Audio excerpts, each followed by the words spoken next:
অনেক সময় হাজার চেষ্টা করেও ঘরে উন্নতি নেই, পরিশ্রম করলেও সাফল্য আসে না এবং সম্পদ বাড়ে না। জ্যোতিষশাস্ত্র অনুসারে বাড়িতে অতিরিক্ত নেতিবাচক শক্তি, দেবী দেবতা ও পূর্বপুরুষদের আশীর্বাদের অভাবের কারণে মানুষকে শারীরিক, মানসিক, আর্থিক এবং পারিবারিক সমস্যার সম্মুখীন হতে হয়। তবে জ্যোতিষশাস্ত্র অনুসারে দুঃখের পর সুখ অবশ্যই আসে সবার ঘরে। আপনার বাড়িতেও যদি অভাব থাকে তাহলে শীঘ্রই সমৃদ্ধি আসবে। এর জন্য আপনি বাস্তুশাস্ত্রের কিছু সহজ ব্যবস্থার সাহায্য নিতে পারেন, যাতে আপনার বাড়িতে দেবী লক্ষ্মী অধিষ্ঠান করেন। এই ব্যবস্থাগুলি অবলম্বন করলে যে কোনো ব্যক্তির বাড়িতে ইতিবাচক শক্তির প্রবাহ বাড়ে, দেবী দেবতা ও পূর্বপুরুষদের আশীর্বাদ পাওয়া যায় এবং এর সাহায্য মানুষ সুখ, সমৃদ্ধি ও সম্পদ লাভ করে। তাই চলুন জেনে নেওয়া যাক কোন কোন কাজ ঘরে উন্নতি নিয়ে আসবে। 1. পুজো পাঠের নিয়ম। কোনো দেবদেবীর একাধিক মূর্তি বা ছবি রাখবেন না। পুজোর ঘর ছাড়া বাড়ির অন্য কোনো অংশে দেবদেবীর মূর্তি বা ছবি রাখবেন না। কোনো দেবতার দুটি ছবি এমনভাবে রাখবেন না যেন তাদের মুখ একে অপরের দিকে থাকে।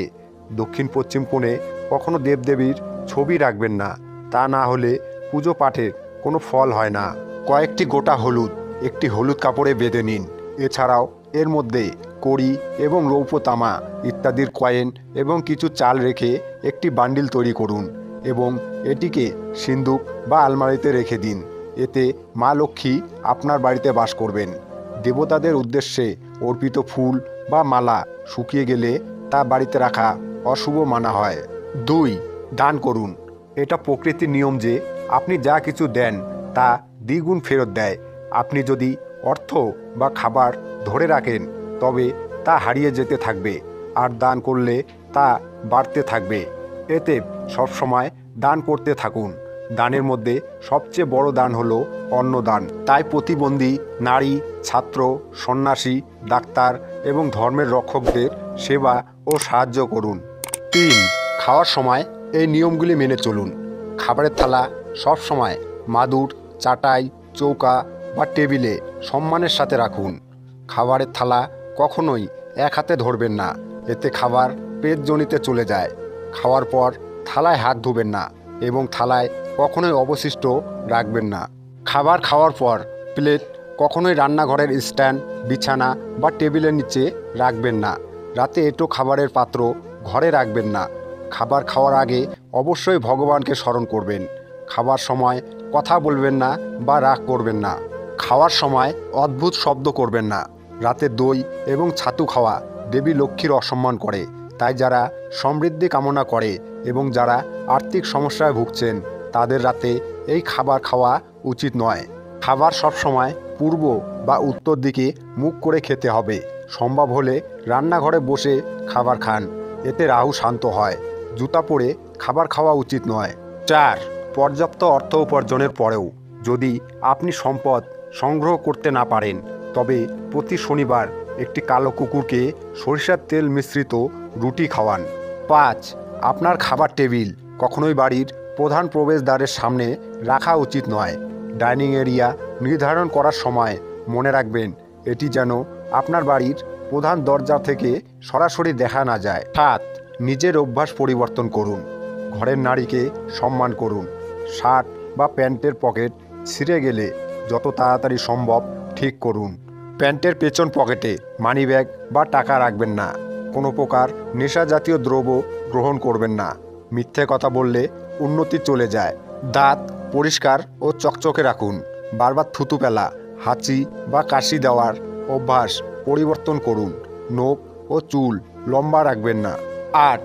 উত্তর পূর্বে অর্থাৎ ঈশান কোণে একটি তুলসী গাছ লাগান। 9. যে ঘরে টাকা পয়সা জমা রাখেন সেই ঘরের আলমারি বা সিন্দুক সবসময় দক্ষিণ দিকে রাখতে হবে। 10. ঘরের আলমারি এমনভাবে রাখুন যাতে যখনই তাদের দরজা খুলবেন তা যেন উত্তর দিকে খোলে। 11.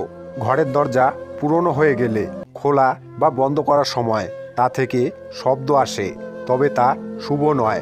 তাই সময় মতো তেল দিয়ে মেরামত করতে থাকুন। 12. আপনি যখনই ঘুমান তখন আপনার মাথা দক্ষিণ দিকে এবং আপনার পা উত্তর দিকে রাখুন। এতে করে আপনার স্বাস্থ্য ভালো থাকবে। 13. ব্যবহার না করার সময় বাড়ির সমস্ত টয়লেট এবং বাথরুমের দরজা বন্ধ রাখুন। বাথরুমের দরজা খোলা রাখলে ঘরে নেতিবাচক শক্তি আসে। 14, পূজার স্থান এবং বাথরুম কাছাকাছি হওয়া উচিত নয়। যদি তাই হয় তাহলে পূজার স্থান পরিবর্তন করুন। 15, পূজার ঘরে সন্ধ্যায় ধূপধুনো দিলে পুরো বাড়িতে ইতিবাচক শক্তি ছড়িয়ে পড়ে। 16, ভগবানের পূজা করার সময় সর্বদা মনে রাখবেন আপনার মুখ যেন উত্তর পূর্ব দিকে থাকে। 17, অর্থের অভাব দূর করতে একটি পাত্রে আস্ত লবণ নিয়ে উত্তর পূর্ব কোণে রাখুন। এই লবণ সময়ে সময়ে পরিবর্তন করা উচিত। এই জিনিসগুলি কখনোই কারো কাছ থেকে বিনামূল্যে নেবেন না। 1, কখনো কারো কাছ থেকে বিনামূল্যে রুমাল নেবেন না। এটি পারস্পরিক সম্পর্ককে দুর্বল করে দেয়। 2, সুচ বিনামূল্যে নিলে পরিবারে কলহ সৃষ্টি হয় এবং জীবনে ঝামেলা আসতে থাকে। 3, জ্যোতিষশাস্ত্র অনুসারে বিনামূল্যে লবণ গ্রহণ করা বাড়ির অর্থনৈতিক অবস্থাকে প্রভাবিত করে এবং এটি ধীরে ধীরে খারাপ হতে শুরু করে।